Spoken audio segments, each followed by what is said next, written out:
Oke teman-teman, kita akan melanjutkan part sebelumnya, yaitu poin 1. Sekarang kita melanjutkan ke poin 2 ya teman-teman. Yang 2 itu landasan yuridis konstitusional dan hukum positif. Kedudukan bela negara dalam sistem hukum Indonesia sangat kokoh karena diatur langsung pada level tertinggi konstitusi serta dijabarkan dalam undang-undang organik teman-teman. Terdapat dua pasal utama dalam Undang-Undang Dasar 1945 yang menjadi jangkar hukum pelaksanaan bela negara teman-teman. Di sini yang pertama pasal 27 ayat 3 Undang-Undang Dasar 1945 hasil amandemen, setiap warga negara berhak dan wajib ikut serta dalam upaya pembelaan negara. Kemudian pasal 30 ayat 1 Undang-Undang Dasar hasil amandemen, tiap-tiap warga negara berhak dan wajib ikut serta dalam usaha pertahanan dan keamanan negara, teman-teman. Kemudian kita analisis perbedaan hakiki pada pasal 27 ayat 3 dan pasal 30 ayat 1 Undang-Undang Dasar 1945 ya. Dalam soal-soal host TWK, pembuat soal seringkali menguji kemampuan analisis Anda untuk membedakan fokus utama kedua pasal ini. Meskipun tampak serupa, keduanya memiliki wilayah operasional yang berbeda, teman-teman. Pasal 27 ayat 3 menekankan pada upaya pembelaan negara. Konsep pembelaan negara di sini berada pada ranah sikap, mental, watak, perilaku, dan kesadaran ideologis warga negara. Sifatnya universal dan melintasi seluruh profesi. Upaya pembelaan negara dapat diwujudkan melalui jalur pengabdian sesuai profesi, pelestarian budaya, kepatuhan hukum, dan penguatan ekonomi nasional, teman-teman. Ini adalah wilayah soft power pertahanan. Kemudian pasal 30 ayat 1 menekankan pada usaha pertahanan dan keamanan negara, teman-teman. Konsep ini sudah mengarah pada ketindakan fisik, operasional, dan struktural dalam menghadapi ancaman nyata yang membahayakan kedaulatan fisik negara. Pelaksanaannya diatur lebih lanjut dalam pasal 30 ayat 2 melalui sistem pertahanan dan keamanan rakyat semesta atau disingkat SISHANKAMRATA, yang menempatkan TNI dan Polri sebagai kekuatan utama serta rakyat sebagai kekuatan pendukung. Ini adalah wilayah hard power pertahanan, teman-teman. Di tingkat hukum positif, regulasi bela negara dipertegas melalui Undang-Undang Nomor 23 Tahun 2019 tentang pengelolaan sumber daya nasional untuk pertahanan negara atau PSDN. Berdasarkan undang-undang ini, bela negara didefinisikan sebagai tekad, sikap, dan perilaku serta tindakan warga negara baik secara perseorangan maupun kolektif dalam menjaga kedaulatan negara, keutuhan wilayah, dan keselamatan bangsa dan negara yang dijiwai oleh kecintaannya kepada Negara Kesatuan Republik Indonesia yang berdasarkan Pancasila dan Undang-Undang Dasar Negara Republik Indonesia tahun 1945, teman-teman, dalam menjamin kelangsungan hidup bangsa Indonesia dan negara dari berbagai ancaman. Kita lanjut ke nomor 3, teman-teman, 5 nilai dasar kesadaran bela negara. Berdasarkan rumusan Kementerian Pertahanan Republik Indonesia yang diselaraskan dengan Undang-Undang Nomor 23 Tahun 2019, terdapat 5 nilai dasar bela negara yang wajib diinternalisasi dan dipahami indikator-indikatornya oleh setiap calon ASN, teman-teman, karena sangat sering keluar sebagai stimulus soal penalaran moral. Yang poin A yaitu cinta tanah air. Cinta tanah air bukan sekedar menyanyikan lagu kebangsaan, melainkan kepedulian mendalam terhadap ruang hidup geopolitik Indonesia, teman-teman. Indikatornya meliputi yang pertama menjaga kelestarian lingkungan hidup dan tidak merusak alam Nusantara. Yang kedua menghargai, merawat, dan menggunakan produk-produk buatan dalam negeri. Dalam hal ini adalah nasionalisme ekonomi. Kemudian yang ketiga menjaga nama baik bangsa dan negara di dunia internasional, termasuk tidak menyebarkan aib negara secara destruktif di media sosial global, teman-teman. Kemudian yang keempat ada memahami secara mendalam geografi, batas wilayah, dan kekayaan alam Indonesia.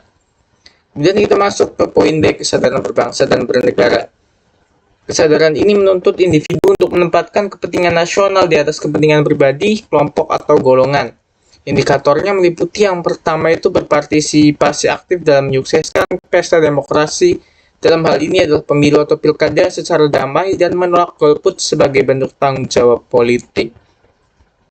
Yang kedua itu menjalankan hak dan kewajiban sebagai warga negara sesuai dengan peraturan perundang-undangan yang berlaku, misalnya taat membayar pajak, mematuhi rambu lalu lintas, teman-teman. Yang ketiga berpikir, bersikap, dan berbuat yang terbaik bagi bangsa dan negara. Kemudian yang keempat menghormati keragaman suku, ras, agama, dan antar golongan tanpa prasangka diskriminatif.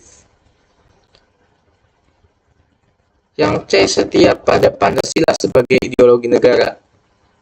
Pancasila bukan sekedar pajangan dinding, melainkan sistem nilai yang memandu etika publik. Indikatornya meliputi memahami nilai-nilai luhur yang terkandung dalam sila Pancasila, mengamalkan nilai-nilai Pancasila dalam kehidupan sehari-hari, misalnya mengedepankan musyawarah mufakat, berbuat adil sosial, teman-teman. Yang ketiga, menjadikan Pancasila sebagai pemersatu bangsa dan benteng pertahanan dari ideologi-ideologi transnasional yang radikal atau liberal, teman-teman. Yang keempat, menentang setiap upaya yang ingin mengganti Pancasila dengan ideologi lain.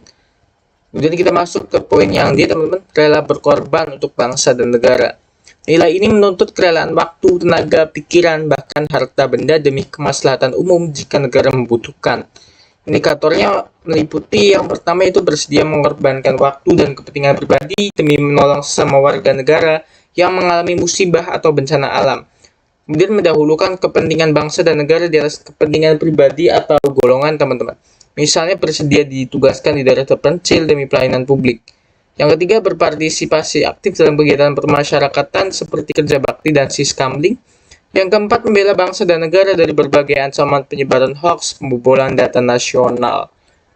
Oke, teman-teman, kita lanjut ke yang poin E, yaitu memiliki kemampuan awal bela negara. Bela negara menuntut kesiapan personal baik secara psikis maupun fisik. Indikatornya meliputi yaitu secara psikis memiliki kecerdasan emosional, spiritual, dan intelektual yang tinggi serta senantiasa memelihara jiwa dan raga. Dalam hal ini disebut mental health, teman-teman. Kemudian secara fisik memiliki kondisi kesehatan yang prima, gemar berolahraga, dan menjaga pola hidup sehat agar siap secara secara jasmani jika sewaktu-waktu negara memanggil dalam kondisi darurat. Yang ketiga, memiliki pengetahuan dan literasi yang luas mengenai isu-isu strategis nasional dan global ya teman-teman. Kemudian kita masuk yang keempat, yaitu aktualisasi pengabdian sesuai profesi bagi ASN. Bagi seorang aparatur sipil negara, perwujudan bela negara yang paling nyata bukanlah mengikuti latihan militer tempur, melainkan profesionalisme murni dalam pelayanan publik. Berdasarkan Undang-Undang Nomor 20 Tahun 2023 tentang ASN, tugas utama ASN adalah melaksanakan kebijakan publik, memberikan pelayanan publik yang profesional dan berkualitas, serta mempererat persatuan dan kesatuan NKRI, teman-teman. Kemudian kita masuk ke contoh aktualisasi bela negara sebagai ASN yang sering diangkat dalam soal CAT. Yang pertama yaitu seorang guru ASN di daerah pedalaman Papua tetap mengajar dengan dedikasi tinggi meskipun fasilitas sekolah minim dan akses jalan rusak parah. Tindakan ini adalah aktualisasi nilai rela berkorban dan cinta tanah air melalui pencerdasan kehidupan bangsa, teman-teman. Kemudian yang kedua adalah seorang auditor BPK atau BPKP menolak dengan tegas suap miliaran rupiah dari oknum pejabat daerah demi menyelamatkan keuangan negara dari korupsi. Tindakan ini adalah bentuk bela negara melawan ancaman internal, yaitu korupsi, teman-teman. Yang ketiga yaitu seorang dokter ASN di rumah sakit umum daerah tetap melayani pasien miskin dengan ramah dan cepat tanpa membeda-bedakannya dengan pasien kaya. Ini adalah perwujudan kesetaraan hukum dan pelayanan yang berkeadilan. Kita masuk ke bab 5.4, teman-teman. Ada doktrin sishan merata dan implementasi komponen pertahanan negara. Indonesia memiliki keunikan geopolitik dan keterbatasan anggaran militer jika dibandingkan dengan negara-negara adidaya, teman-teman. Namun Indonesia ditakuti oleh kekuatan asing karena memiliki sebuah doktrin pertahanan yang khas yang lahir dari rahim perang kemerdekaan, yaitu sistem pertahanan dan keamanan rakyat semesta. Doktrin ini telah diinstitusionalkan ke dalam sistem kedatangan negara modern kita dan menjadi pilar utama penjaga keutuhan NKRI dari segala bentuk invasi fisik, teman-teman. Oke teman-teman, sekian dulu untuk part kali ini. Semoga apa yang kita sampaikan bisa menjadi bermanfaat. Sampai jumpa di part selanjutnya, teman-teman. Sekian, terima kasih.